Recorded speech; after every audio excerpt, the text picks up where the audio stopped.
लोकसभा चुनावों से पहले ही लगता है कि कांग्रेस ने अपनी हार मान ली है। हद तो तब हो गई जब प्रदेश के इकलौते सांसद ने ये कहकर चुनाव लड़ने से इनकार कर दिया कि जीतने की उम्मीद न के बराबर है, इसलिए मुझे चुनाव नहीं लड़ना।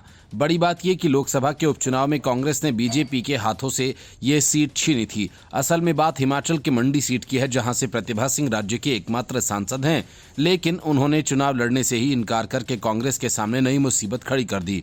कांग्रेस के साथ दिक्कत यह है कि वो किसी सिटिंग विधायक को चुनाव लड़ाने का फैसला नहीं कर सकती, क्योंकि विधायकों की बगावत के बाद सरकार पर खतरे के बादल मंडरा रहे हैं।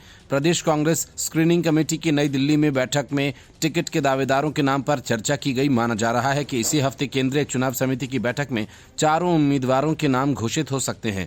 कांग्रेस चारों सीटों पर उम्मीदवारों को बदल सकती है। सभी सीटों से नए चेहरों से चुनाव लड़ने की तैयारी चल रही है। खास बात यह कि मंडी सीट से मौजूदा सांसद और पूर्व सीएम दिवंगत वीरभद्र सिंह की पत्नी प्रतिभा सिंह ने दोबारा चुनाव लड़ने से इनकार कर दिया। प्रतिभा सिंह ने कहा कि किसी भी चुनाव में पार्टी के कार्यकर्ताओं की अहम भूमिका रहती है। वे बार बार सरकार से गुहार लगाती रहीं कि कार्यकर्ताओं को महत्व देना जरूरी है, तभी हम चुनाव में अच्छे से अपने प्रतिद्वंदी का मुकाबला कर सकते हैं।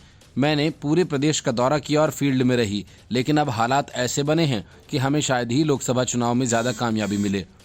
प्रतिभा सिंह ने कहा कि उन्होंने मंडी सीट से उम्मीदवार के तौर पर अपना नाम वापस ले लिया।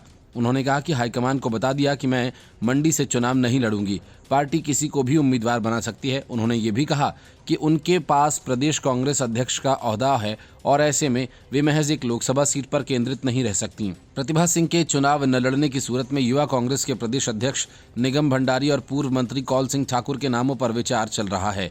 हिमाचल प्रदेश में मंडी, शिमला, हमीरपुर और कांगड़ा संसदीय सीट है। इन चारों सीटों के लिए कांग्रेस में 36 से अधिक पार्टी नेताओं ने दावेदारी की है। नई दिल्ली में हुई स्क्रीनिंग कमेटी के अध्यक्ष भक्त चरण दास की अध्यक्षता में हुई बैठक में संभावित उम्मीदवारों पर चर्चा हुई। बैठक में मुख्यमंत्री सुखविंदर सिंह सुक्खू, उप मुख्यमंत्री मुकेश अग्निहोत्री, प्रदेश कांग्रेस अध्यक्ष प्रतिभा सिंह भी शामिल हुई।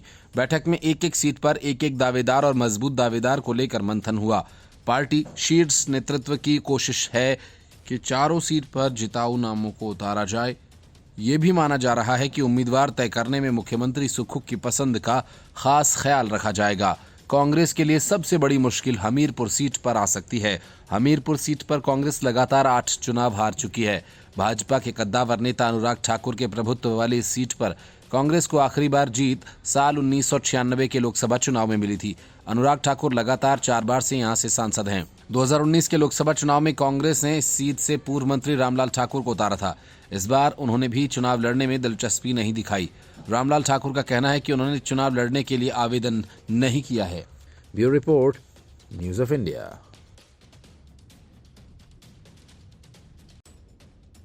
अरविंद केजरीवाल को गिरफ्तारी से प्रोटेक्शन देने से दिल्ली हाई कोर्ट ने जैसे ही इनकार किया, आम आदमी पार्टी में सन्नाटा पसर गया। अरविंद केजरीवाल के चेहरे पर हवाइयां उड़ने लगीं। आमतौर पर उछल उछल कर ईडी से सवाल पूछने वाली आतिशी मार्लेना की बोलती ही बंद हो गई और अरविंद केजरीवाल ने यह पूछना भी बंद कर दिया कि ईडी उन्हें गवाह के रूप में बुला रही है या अपराधी के रूप में।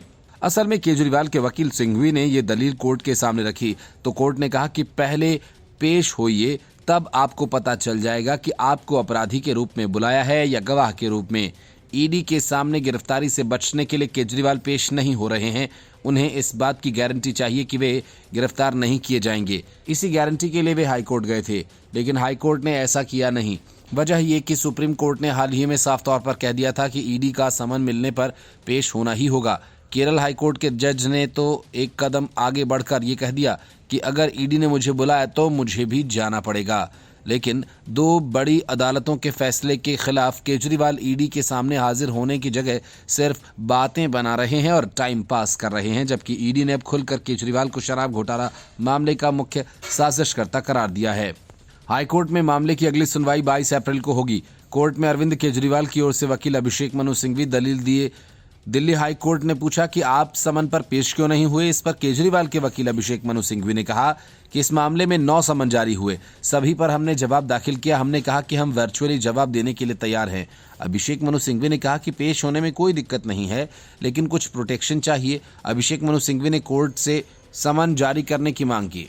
सिंघवी ने कहा कि हमने सभी जवाब भेजे हैं। एजेंसी से पूछा कि गवाह के तौर पर बुलाया जा रहा है या आरोपी के तौर पर।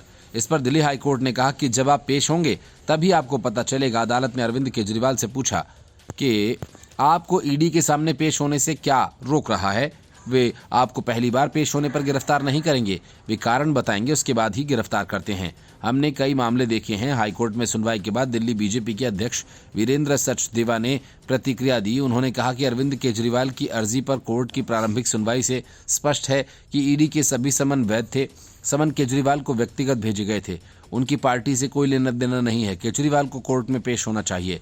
वे सच्चे हैं तो जांच से क्यों भाग रहे हैं। वहीं आम आदमी पार्टी ने कहा कि सीएम केजरीवाल ने ईडी कानून की कई धाराओं को चुनौती दी, 9 समन को चुनौती दी गई। ईडी के विरोध के बावजूद कोर्ट ने ईडी को जवाब मांगा है। बता दें कि ईडी ने केजरीवाल को 21 मार्च को पूछताछ के लिए बुलाया है और ईडी का 9वां समन जांच एजेंसी ने धन शोधन निवारण अधिनियम के प्रावधानों के तहत अरविंद केजरीवाल को पूछताछ के लिए बुलाया। Bureau report, news of India. विधानसभा की राज्यसभा चुनाव के दौरान बगावत करके कांग्रेस के उम्मीदवार अभिषेक मनु सिंघवी को हराने वाले विधायक जल्द ही बीजेपी में शामिल होने की तैयारी में हैं। कांग्रेस के बागियों और निर्दलीय विधायकों के भविष्य की सियासत के लिए जल्द निर्णायक कदम उठाने के संकेत हैं। भाजपा की ओर से इस बाबत प्रदेश में स्पष्ट संदेश दे दिए गए हैं।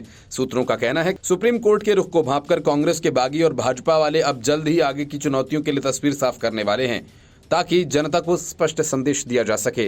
राज्यसभा चुनाव में बड़े घटनाक्रम के लगभग 21 दिन बाद इस तरह के सियासी समीकरण बनते दिख रहे हैं।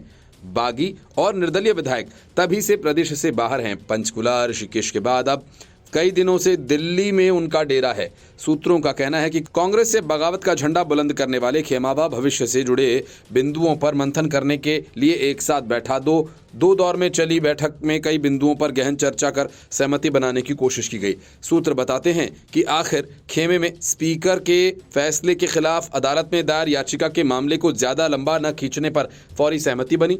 मामले में याचिका वापस लेने पर भी विचार हुआ, लेकिन फैसला टाल दिया गया। अदालत में फैसले के लंबे इंतजार के बजाय सीधे उपचुनाव के लिए तैयार होने और जनता को स्पष्ट संदेश देने पर जोर दिया गया।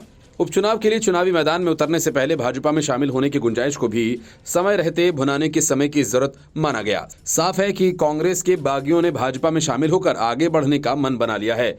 उनके साथ निर्दलीय विधायक भी शामिल हो सकते हैं।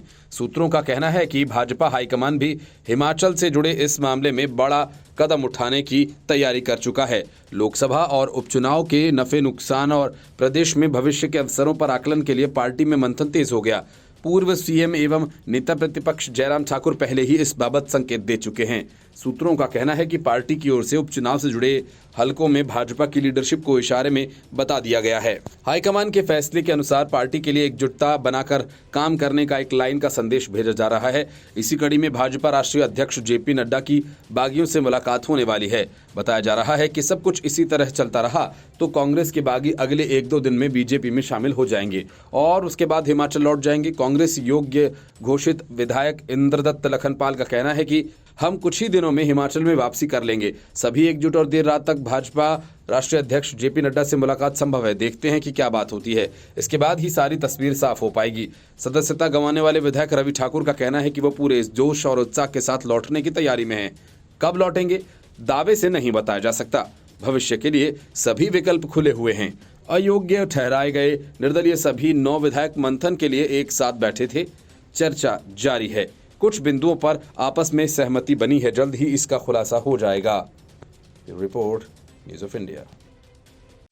अरविंद केजरीवाल ने ईमानदारी पर प्रवचन दे देकर सबके कान पकड़ डाले और जब खुद की बारी आई तो अब तक 9 समन पर करीब 18 बहाने बना चुके हैं। 8वें समन के बाद वे कोर्ट जा पहुंचे और जैसे तैसे जमानत हासिल कर ली। ईडी ने 9वां समन जारी किया तो अब केजरीवाल हाई कोर्ट जा पहुंचे और कहने लगे कि ईडी को मुझे गिरफ्तार करने से रोका जाए। असल में शराब घोटाला में ईडी के हाथ कई ऐसे सबूत हैं जो सीधे सीधे केजरीवाल की संलिप्तता की तरफ इशारा कर रहे हैं। इसीलिए केजरीवाल को अपनी गिरफ्तारी का डर है।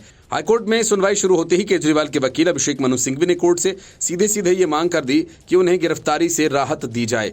इस पर ईडी के वकील ने कहा कि वे पेशी से बच रहे हैं और बहाना बना रहे हैं, लेकिन हाईकोर्ट ने केजरीवाल को कोई राहत देने से इनकार कर दिया। मामले की सुनवाई को 1 महीने के लिए टाल दिया गया। हाईकोर्ट के इस फैसले से ईडी का रास्ता साफ हो गया और अब अगर केजरीवाल 21 मार्च को पेश नहीं हुए तो उन्हें ईडी गिरफ्तार कर सकती है। हाईकोर्ट की सुनवाई के दौरान यह साफ हो गया कि केजरीवाल अब तक ईडी के हर समन को अवैध बताकर पेश होने से इनकार कर रहे थे। असल में इसके पीछे गिरफ्तारी का डर था। 21 मार्च को ईडी के सामने पेश होने के ठीक एक दिन पहले हाईकोर्ट चले गए ताकि फिर कोई बहाना बनाकर ईडी के सामने पेश होने से बच जाएं। सुनवाई के दौरान ईडी ने कहा कि दिल्ली के सीएम की तरफ से जो याचिका दायर की गई है वो सुनवाई योग्य नहीं, इस पर जवाब दाखिल करेंगे। हाईकोर्ट ने इस पर ईडी से सवाल किया, क्या अभी भी कोई समन है? इसके जवाब में जांच एजेंसी ने बताया कि गुरुवार के लिए एक समन भेजा गया है।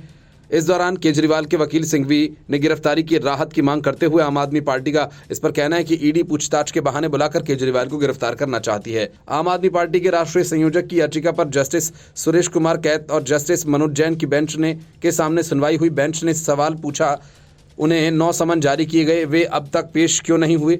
पेशी में क्या दिक्कत है? केजरीवाल की तरफ से पेश हुए वरिष्ठ वकील अभिषेक मनु सिंघवी ने गिरफ्तारी की आशंका जाहिर करते हुए कहा कि उनके मुवक्किल एजेंसी के सामने पेशी के लिए तैयार हैं, बशर्ते गिरफ्तारी नहीं किए जाने का भरोसा दिया जाए। कोर्ट ने इस मामले में अब ईडी से जवाब मांगते हुए मामले की सुनवाई 22 अप्रैल तक टाल दी है। दिल्ली शराब नीति मामले में दिल्ली के मुख्यमंत्री और आम आदमी पार्टी ने राष्ट्रीय संयोजक अरविंद केजरीवाल को लोअर कोर्ट से कोई राहत नहीं मिली है। इस बीच दिल्ली के सीएम अरविंद केजरीवाल ने ईडी की ओर से जारी 9वें समन के खिलाफ दिल्ली हाईकोर्ट का दरवाजा खटखटा। दिल्ली शराब नीति मामले में तेलंगाना के पूर्व सीएम के चंद्रशेखर राव की बेटी एमएलसी की कविता को गत 16 मार्च 2024 को नई दिल्ली राउज एवेन्यू कोर्ट के आदेश के बाद 7 दिन की रिमांड यानी 3 मार्च तक ईडी की हिरासत में भेज दिया गया था। कविता ने कोर्ट में अपनी गिरफ्तारी को अवैध बताया था। उधर बीजेपी के राष्ट्रीय प्रवक्ता संबित पात्रा ने सीएम केजरीवाल पर निशाना साधते हुए कहा कि कोर्ट ने प्रवर्तन निदेशालय के एक्शन पर स्टे नहीं लगाया और इससे ये स्पष्ट हो गया केजरीवाल प्रथम दृष्टया दिल्ली शराब नीति घोटाला मामले में आरोपी हैं। उन्होंने आगे ये भी कहा, आम आदमी पार्टी जमानत को राहत न समझे, अब अरविंद केजरीवाल भी जमानत पर चल रहे हैं। सोनिया गांधी, राहुल गांधी 3 लोगों में वे शामिल हो गए हैं। बीजेपी नेता पात्रा ने कहा, पिछले 6 महीने के भीतर आम आदमी पार्टी राष्ट्रीय संयोजक अरविंद केजरीवाल को जांच एजेंसी ईडी 9 बार समन भेज चुकी है, लेकिन उन्होंने एक भी समन का जवाब नहीं दिया और न सम्मान किया। Bureau report, news of India.